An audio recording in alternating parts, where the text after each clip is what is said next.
Damos nuestro primer paso en el puertillo de Arucas. También conocido como el Portillo, fue lugar de ingenios azucareros, canteras de piedra, salineros, pescadores y hasta de piratas.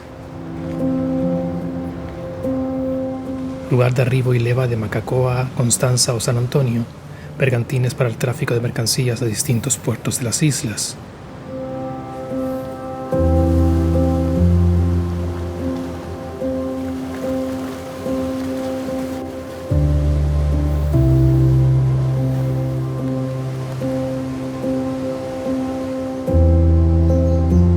Fue en este lugar, en tierras heredadas de su padre, donde Francisco Guría Marrero estableció una cantera a principios del siglo XX, con el que se hicieron los adoquines para las calles de Arucas, Guía y Las Palmas. Ya en 1944 se extrajeron piedras para la construcción del puerto de los Mármoles en Lanzarote.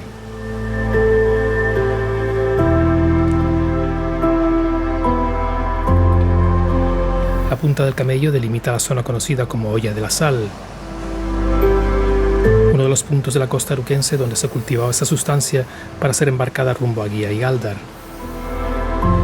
Posiblemente la punta deba su nombre al animal empleado para el transporte de la sal, al tener sus extremidades mejor preparadas que los mulos con herradura para transitar por estas difíciles superficies de lava. Junto a este charco de las Palomas encontramos dos infraestructuras hidráulicas para calmar mi ansia. Por una parte tenemos este gigantesco estanque realizado en mampostería de cal de 2000 metros cuadrados que data del siglo pasado y que originariamente se alimentaba de las aguas de un pozo. Y por otra parte tenemos la planta desaladora Arucas Moya. Inaugurada en 1995, desala por osmosis inversa unos 15.000 metros cúbicos de agua al día, empleando la energía de 860 paneles solares.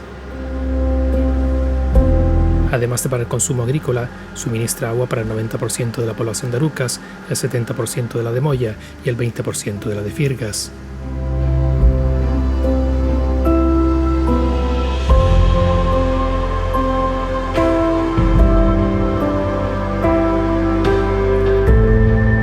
Y llegamos a una de las zonas más sorprendentes de la costa de Arucas. Entramos en la Punta del Sombrero. 152.000 años atrás, una lengua de lava del volcán de la montaña de Arucas llegó al mar en esta zona, cubriendo parcialmente la antigua plataforma fonolítica presente en la costa norte desde Rincón hasta Guía por más de 8 millones de años.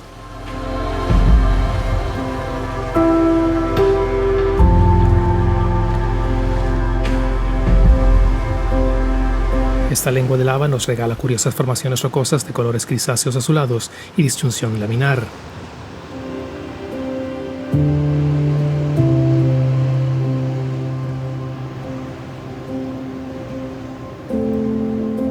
Estamos en las salinas del Bufadero. Imagino que el nombre se referirá a un bufadero que ahora mismo lo acabo de ver, no sé si vendrá alguna ola y se pueda apreciar. Un bufadero que está en las inmediaciones de las salinas. El topónimo bufadero data del siglo XVI y se deriva del término bufido, o ruido que se produce tras el choque de una ola contra una concavidad con orificio en la parte superior por el que se expulsa aire y agua. Las salinas del Bufadero probablemente daten del siglo XVII, siendo la única que ha perdurado de las 6 ubicadas en este litoral. Asentadas sobre una plataforma lábica, son del tipo salina sobre roca, exclusivas del norte Gran Canario, siendo posible que la población prehispánica también hiciera uso de ellas en su configuración más básica. Presentan un doble sistema cristalizador. En un nivel inferior y cerca del agua se sitúan los charcos de captación o maretones que recogían el agua procedente de las olas impactando contra el cantil.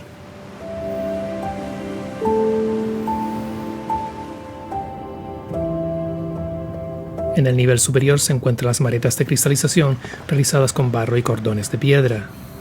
El agua captada en los maretones durante la pleamar se condensaba y saturaba, transportándose a hombros en cacharros a las maretas para su cristalización definitiva, que duraba entre 22 y 26 días. Una vez extraída de las maretas se llevaba al amontonadero para su secado y desde allí era trasladada a la casa grande. Así se conocía la edificación junto a las salinas, que era usada como almacén y que era compartida por los salineros de la zona. Como toda salina, la producción está ligada al ciclo solar, recogiéndose unas 8 o 10 cosechas entre abril y octubre. Las salinas del Bufadero son un frágil endemismo etnográfico en peligro de desaparición tras el fallecimiento a mediados de los 90 del siglo XX de Elgidio Enríquez, el último salinero tradicional.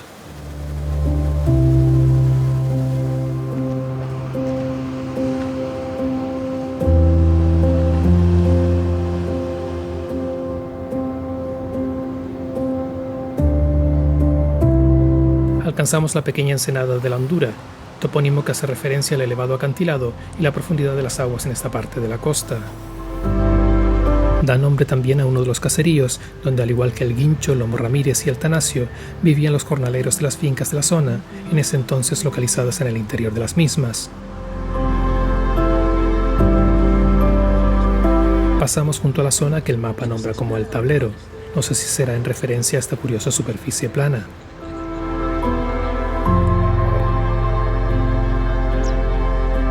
Al llegar a la punta de Juan Ramírez, topónimo que deriva del guiense Juan Ramírez que recibiera tierras en la zona en los repartimientos del siglo XVI, los acantilados ya se vuelven espectaculares, alcanzando los 80 metros de altura.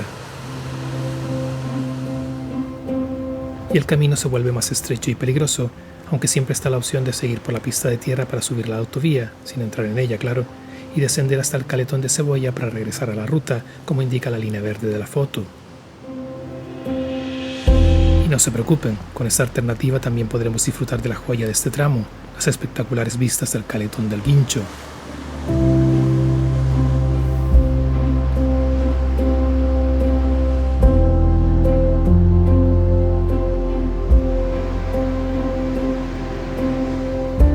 Eso sí, la alternativa por los acantilados tiene rincones y vistas soberbias.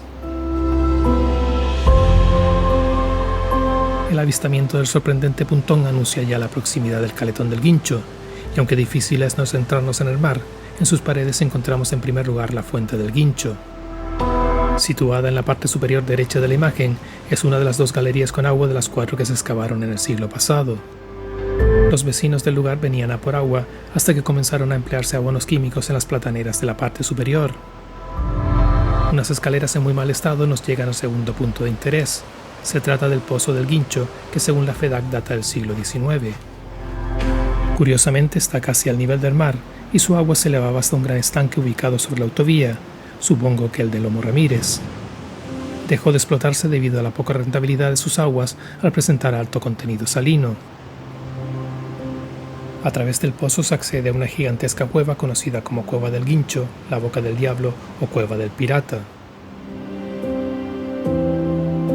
Las enormes dimensiones de la cueva quedan perfectamente reflejadas en esta espectacular imagen de Gustavo Bolaños. Y ya mirando hacia el mar podemos disfrutar de las impresionantes paredes de 110 metros de altura y de las aguas profundas del Caletón del Guincho, y por supuesto de su impresionante puntón.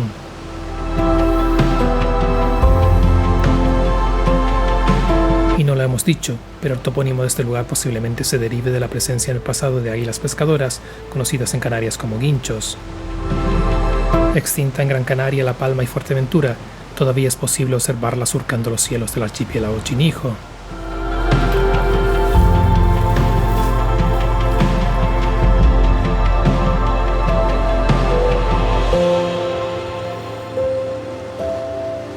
Siempre me ha fascinado el puntón y en general todo este tramo de la costa aruquense.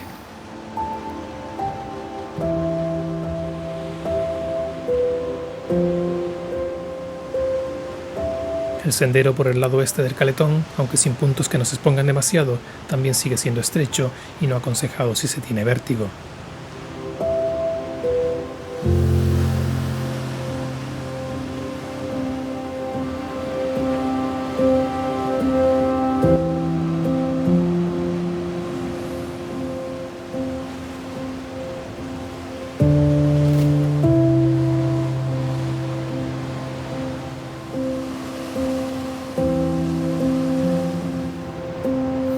El último tramo estrecho del Caletón lo pasamos bordeando estas fincas en la zona de los Palomares.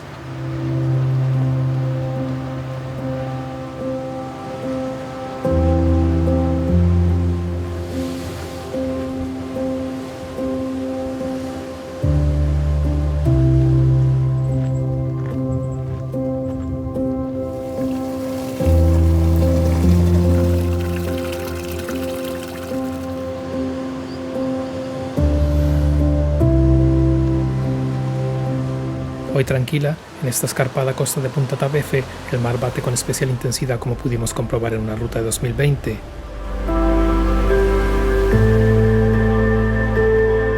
Teniendo tantas imágenes de rincones de la isla en la cabeza, siempre me ha costado interconectar unas zonas con otras, y aquí tenemos un ejemplo. Después de pasar muchas veces por este lugar del Cascarrial, no fue hasta hace bien poco que caí en la cuenta de que esta es la desembocadura del Barranco de Arucas, en su tramo final llamado Barranco de Cardones. Llegamos a Cebolla, un topónimo del que hay constancia desde el siglo XVIII y de origen desconocido, aunque pudiera derivarse de la posible presencia en la zona de la especie cebolla albarrana o marítima, planta que puede encontrarse hoy en día en las zonas costeras de Lanzarote y Tenerife.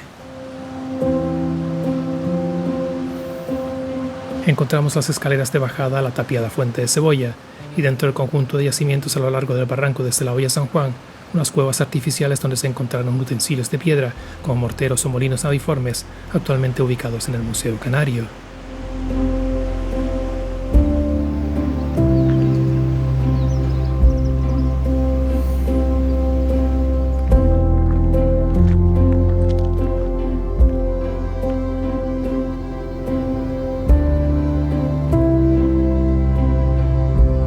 Atravesamos la zona de los Hornos y alcanzamos la Carrasqueña, una paleoplaya con arenas y conchas fósiles que datan del Pleistoceno medio.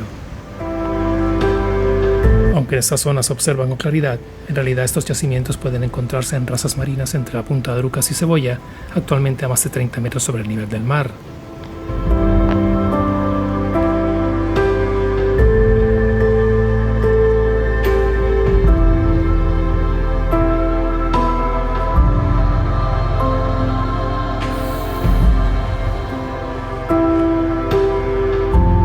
Cruzamos el barranco de Cebolla teniendo cuidado de no meter la pata en el permanente vertido de aguas fecales que por lo menos riega unos frondosos tarahales.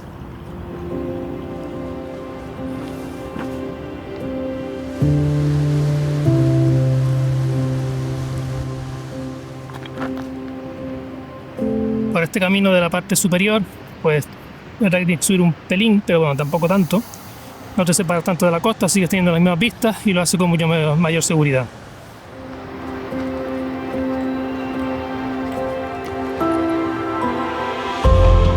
Estas zonas de la Escarranchada y la Raja son preciosas en invierno y en primavera.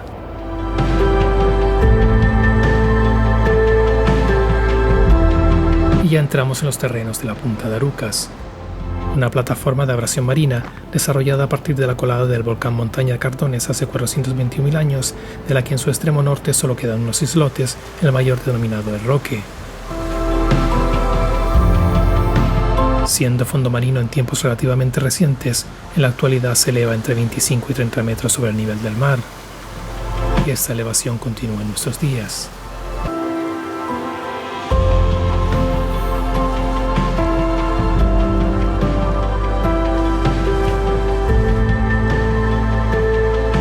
Al este de la punta encontramos un asentamiento que los vecinos de Cardones han levantado para disfrutar de la pequeña playa a la que se asoma.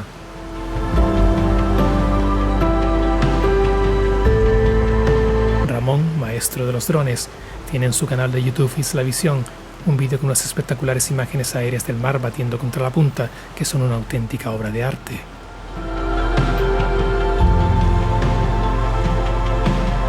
Encima de este promontorio que presenta estas bellísimas disyunciones columnares, encontramos un barranquillo que cruzamos para abandonar la punta y continuar nuestro recorrido.